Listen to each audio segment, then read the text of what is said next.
Todos os dias no mundo inteiro, milhões de pessoas usam os produtos Xerox como ajuda no processo de comunicação. A maioria dessas pessoas pensa somente na quantidade e qualidade das cópias. Poucas pensam como os equipamentos Xerox fazem essas cópias. Xerografia? Quem conhece xerografia? Olha, eu sei que coloca uma moedinha aqui e obtém uma cópia. Bem, alguma coisa faz com que um pó negro se adira ao papel. Não é assim, Sueli? Sim, parece que é assim mesmo. Ah, xerografia, isso é facílimo. Olha, eu conheço o funcionamento completo. E esses botões aqui estão ligados a esse computador, como vocês podem ver. E na hora que se injeta uma corrente, uma carga elétrica magnética positiva se instala aqui. E depois, bem, bom, aqui tem o processador, aqui é onde vai o toner, aquele negócio todo, sabe como é, né? Sem dúvida alguma, cada máquina Xerox é um equipamento complicado. Nestes 20 anos, desde que Chester Carlson construiu o primeiro modelo xerográfico, cientistas, engenheiros e projetistas da Xerox fizeram muitos acréscimos, mudanças, aperfeiçoamentos. Hoje, a máquina Xerox é uma sofisticada e automatizada combinação de sistemas ópticos, mecânicos e eletrônicos. Mas pensemos um pouco. Seja a máquina de que tipo for, uma copiadora de mesa, uma duplicadora de alta velocidade, ou qualquer outra máquina original da Xerox, todas seguem um só processo básico: a xerografia. Não precisamos ser engenheiros para entender o processo xerográfico. De fato, basta conhecermos ou entendermos dois princípios ou leis da física. E é lógico, os 7 passos do processo xerográfico. As duas leis básicas, bem, provavelmente você se lembra delas dos dias de colégio. A primeira é a lei de atração e repulsão de cargas elétricas. Você sabe, opostos se atraem e iguais se repelem. Duas cargas negativas repelem-se, enquanto cargas positivas e negativas se atraem uma à outra. O segundo princípio usado na xerografia se relaciona com um elemento chamado fotocondutor. Basicamente, o fotocondutor irá manter ou reter as cargas elétricas no escuro. No entanto, exposto à luz, o fotocondutor irá perder, liberar estas cargas elétricas. Esta propriedade rara encontra-se num elemento chamado selênio, e por isto se usa este elemento formando uma fina camada para recobrir o cilindro da maioria das máquinas Xerox de hoje.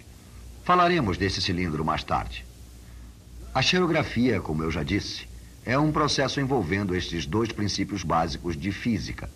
No total, existem 7 passos básicos no processo xerográfico, que são carga, formação da imagem, exposição, revelação, transferência, fusão e limpeza. O que faremos é dar uma olhada nestes 7 passos básicos na ordem em que eles ocorrem na máquina Xerox. O primeiro passo chama-se carga. O que temos de fazer é colocar uma carga elétrica sobre o fotorreceptor.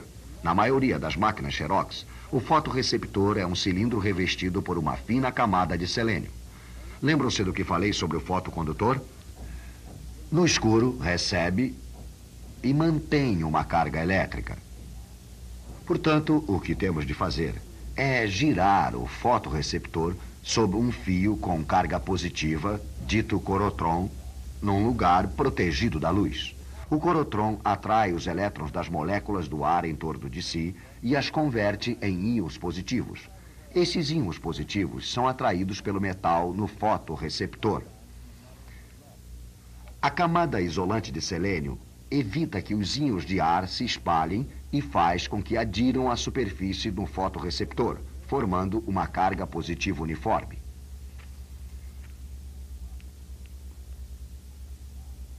O segundo passo no processo consiste em focalizar a imagem da informação que desejamos copiar. Isto se consegue pelo uso de um sistema de espelhos e uma lente.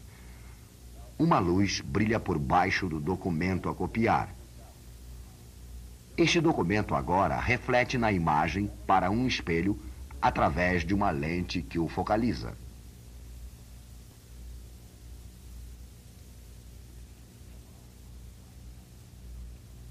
Isso nos leva ao terceiro passo, a exposição.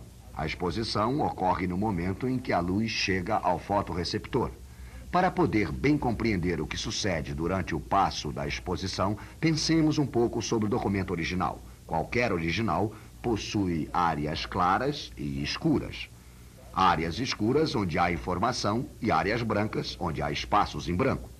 Quando a luz atinge o documento, ela é refletida de volta pelas áreas brancas, mas é absorvida pelas áreas escuras que contêm informação. Agora lembre-se do que falamos sobre o fotocondutor. No escuro, ele retém e segura a carga elétrica. Entretanto, exposto à luz, ele perde esta carga. A imagem que vem pelos espelhos e lentes finalmente se focaliza sobre o fotorreceptor e é composta de áreas escuras e de áreas de luz refletida. Portanto, o cilindro perde sua carga nas áreas claras, mas retém a carga nas áreas escuras. Estas áreas que retêm as cargas correspondem à informação do original a ser copiado. Estas áreas constituem o que chamamos imagem latente ou imagem invisível.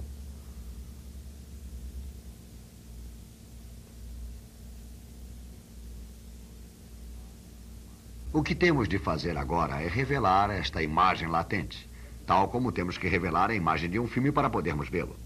Este quarto passo é chamado revelação. O que vamos fazer é mudar esta imagem latente ou invisível em visível, em algo que possamos ver de verdade. Temos que colocar pequenas partículas de um pó negro, chamado toner, nas áreas de imagem. Bem, o toner é levado até a superfície do cilindro por estas pequenas bolinhas chamadas transportadoras. A combinação das bolinhas transportadoras e de toner se chama revelador. O revelador tem este aspecto. Lembre-se que a imagem latente no cilindro é composta de áreas de carga positiva. Portanto, que tipo de carga deve ter o toner para que seja atraído até estas áreas? É claro, negativa. Os opostos se atraem. A positiva atrai a negativa. Quando as partículas de toner se colocam em contato com as bolinhas transportadoras, estas, devido a uma camada especial que as recobre, ganham carga positiva, enquanto o toner adquire uma carga negativa. Para completar o ciclo da revelação, despejamos em cascata o revelador sobre o cilindro. As partículas de toner com carga negativa aderem às áreas de carga positiva que são a imagem do documento original. Como as outras áreas do cilindro contêm pouca ou nenhuma carga positiva, o restante do toner deslizará sobre elas e será reciclado.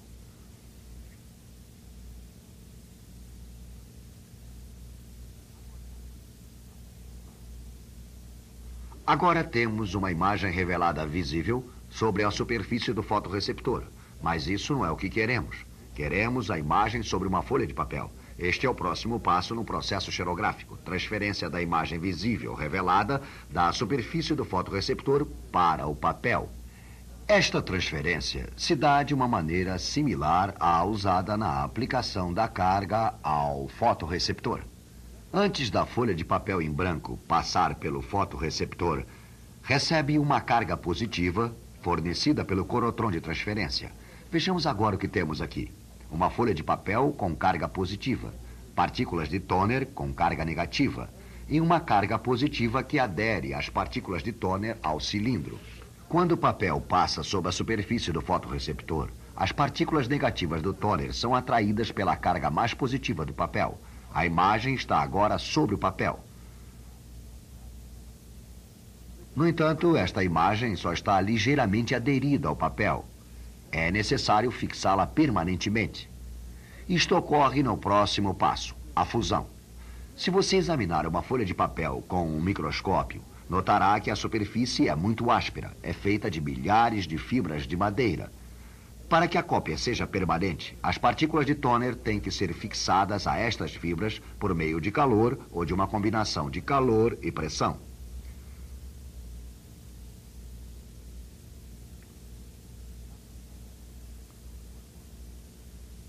Assim se conclui a produção de uma cópia. Mas ainda temos um passo final no processo xerográfico, a limpeza. A limpeza se efetua em duas etapas. Primeiro, se remove todo o excesso de tôner que pode ter ficado na superfície do fotorreceptor depois da transferência da imagem do cilindro para o papel.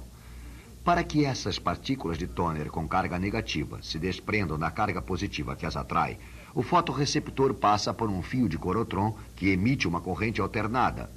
Como o nome indica, este corotron emana cargas negativas e positivas em rápida sucessão. Isto tem o efeito de romper a atração entre as partículas de tôner do fotorreceptor, para que na medida em que o cilindro gira e passa por uma escova de limpeza, as partículas de tôner sejam removidas. A segunda etapa consiste na exposição do fotorreceptor a uma fonte de luz, de modo que perca toda a carga positiva restante.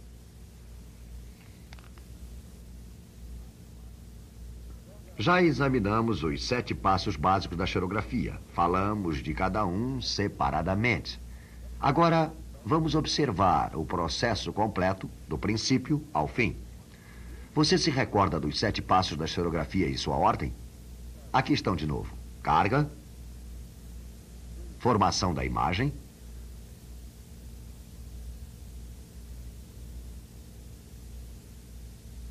exposição,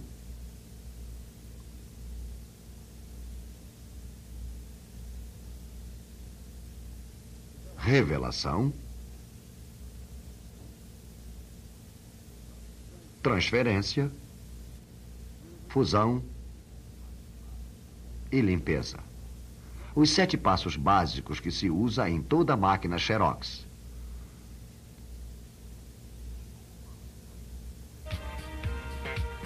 Como falamos no início desta apresentação, as pessoas que usam máquinas Xerox não pensam no modo em que se produzem as cópias. Isto é uma homenagem aos que desenham e produzem as máquinas Xerox. O processo é tão confiável que podemos esquecer dele. Não existe máquina Xerox que funcione para sempre. Claro, necessitam de manutenção, mesmo no caso de equipamentos mais duráveis. Se o seu trabalho está relacionado com as funções de manutenção, você não pode dar seu luxo de ignorar o processo xerográfico. Temos que compreender que este programa é apenas o começo, o primeiro passo. Temos outros programas e outras pessoas que o ajudarão a obter mais conhecimentos sobre esta fascinante e versátil tecnologia. Xerografia. Quanto mais você souber sobre ela, mais o público em geral usará nossas máquinas.